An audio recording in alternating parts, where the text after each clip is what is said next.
மாநிலங்களவை தேர்தலுக்கு மூன்றாவது நாளாக இன்று வேட்புமனு தாக்கல் தொடங்கியிருக்கிறது. இதில் திமுக வேட்பாளர்கள் மனு தாக்கல் செய்த நேரடி காட்சிகளை பார்க்கலாம்.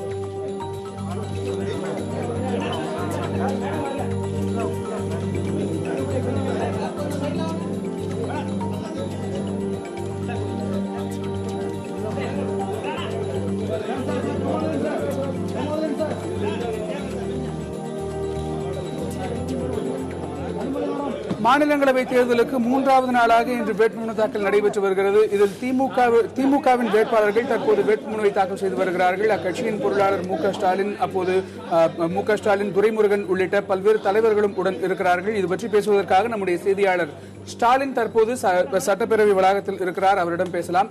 ஸ்டாலின், இன்றைக்கு யாரெல்லாம் வேட்புமனு தாக்கல் செய்கிறார்கள்? தற்போது இருக்கக்கூடிய நிலை என்ன? விவரங்கள். கணேஷ், மாநிலங்களவை தேர்தலில் போட்டியிடும் திமுக வேட்பாளர்களான ஆர்.எஸ். பாரதி மற்றும் டி.கே. இளங்கோவன் ஆகியோர் தற்போது தங்களுடைய வேட்புமனுக்களை தேர்தல் நடத்தும் அதிகாரியும் தமிழக சட்டமன்ற செயலர் ஜமாலுடன் தற்போது தாக்கல் செய்து வருகிறார்கள். அவர்களோடு திமுக பொருளாளர் மு க ஸ்டாலின், கனிமொழி, துரைமுருகன் உள்ளிட்டவர்களும் தற்போது உடனுள்ளார்கள். தமிழகத்தில் காலியாக உள்ள 6 மாநிலங்களவை உறுப்பினருக்கான தேர்தல் வருகின்ற ஜூன் 11ஆம் தேதி அறிவிக்கப்பட்டுள்ளது. அதற்கான வேட்புமனு தாக்கலுக்கான தேதி கடந்த 24ஆம் தேதி தொடங்கி 31ஆம் தேதி வரை இருக்கிறது. 31ஆம் தேதி மதியம் 3 மணி வரை தங்களுடைய வேட்புமனுக்களை வேட்பாளர்கள் தாக்கல் செய்யலாம் என ஏற்கனவே தேர்தல் ஆணையம் தெரிவித்துள்ளது. தமிழக சட்டமன்ற செயலாளர் இதுக்காக தேர்தல் நடத்தும் அதிகாரியாக தேர்தல் ஆணையத்தால் நியமிக்கப்பட்டுள்ளார். அவருடைய அலுவலகத்தில் வைத்துதான் தற்போது இந்த வேட்புமனு தாக்கலானது நடைபெற்று வருகிறது. திமுகவை பொறுத்தவரை ஏற்கனவே கடந்த ஒரு வாரத்துக்கு முன்பாகவே தன்னுடைய வேட்பாளர்களை அறிவித்துள்ளது. அதனுடைய திமுகவின் மூத்த நிர்வாகிகளான ஆர்.எஸ். பாரதி மற்றும் டி.கே. இளங்கோவன் ஆகியோர் வேட்பாளர்களை அறிவிக்கப்பட்டு அவர்கள் தான் தற்போது இந்த வேட்புமனு தாக்கலை செய்து வருகிறார்கள். அதே போல மற்ற வேட்பாளர்களை பொறுத்தவரை அதிமுக 4 வேட்பாளர்களை அறிவித்துள்ளது.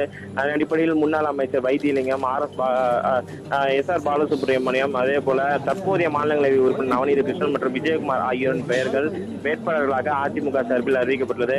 ஆனால் அவர்கள் இன்று அல்லது நாளை தங்களுடைய வேட்புமனுக்களை தாக்கல் செய்வார்கள் என்று எதிர்பார்க்கப்படுகிறது.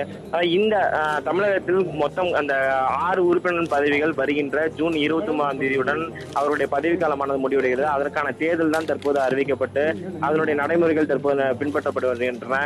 நடந்து முடிந்த சட்டமன்ற தேர்தலில் 134 இடங்களில் அதிமுக வெற்றி பெற்று தனிமரும் ஆட்சி அமைத்துள்ள நிலையில் அந்த கட்சிக்கு 4 வேட்பாளர்கள் தற்போது களமிறக்கப்பட்டுள்ளார்கள். அவர்கள் 4 பேருமே எளிதாக வெற்றி பெறுவதற்கான சூழல் உள்ளது. அதே போல திமுகவை பொறுத்தவரை 89 உறுப்பினர்களை கொண்டுள்ளார்கள். அந்த கட்சியும் 2 வேட்பாளர்களை அறிவித்துள்ளது. அந்த இருவருமே எளிதாக வெற்றி பெறுவதற்கான ஒரு சூழல் தான் உள்ளது. ஒரு மாநிலங்களவை உறுப்பினரை தேர்ந்தெடுக்க 34 சட்டமன்ற உறுப்பினர் ஆதரவு தேவை. அதன் அடிப்படையில் அதிமுகவை பொறுத்தவரை 3 வேட்பாளர்கள் எளிதாக வெற்றி பெறலாம். அதே போல திமுகவை பொறுத்தவரை 89 சட்டமன்ற உறுப்பினர்கள் உள்ளதால் அந்த 2 வேட்பாளர்களும் எளிதாக வெற்றி பெறக்கூடிய சூழல் உள்ளது. கடைசி வேட்பாளர்களை பொறுத்தவரை அதிகபட்ச ஆதரவு எந்த கட்சிக்கு உள்ளதோ அந்த கட்சியின் வேட்பாளர் எளிதாக வெற்றி பெற முடியும். அதன் அடிப்படையில் பார்த்தால் 134 சட்டமன்ற உறுப்பினர்களை கொண்டுள்ள அதிமுகவிற்கு அந்த கடைசி வாய்ப்பானது, அந்த கடைசி வேட்பாளர் தேர்வானது எளிதாக கிடைத்துவிடும். தற்போது நேற்று திருப்பூர் சட்டமன்ற உறுப்பினர் சீனிவேல் மரணமடைந்ததை அடுத்து அந்த அதிமுகவின் பலமானது 133ஆக குறைந்துள்ளது.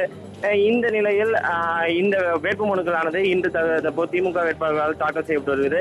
நாளை அதிமுக வேட்பாளர்கள் தங்களுடைய வேட்புமனுக்களை தாக்கல் செய்வார் என்று ஒரு எதிர்பார்ப்பு உள்ளது. கணேஷ்.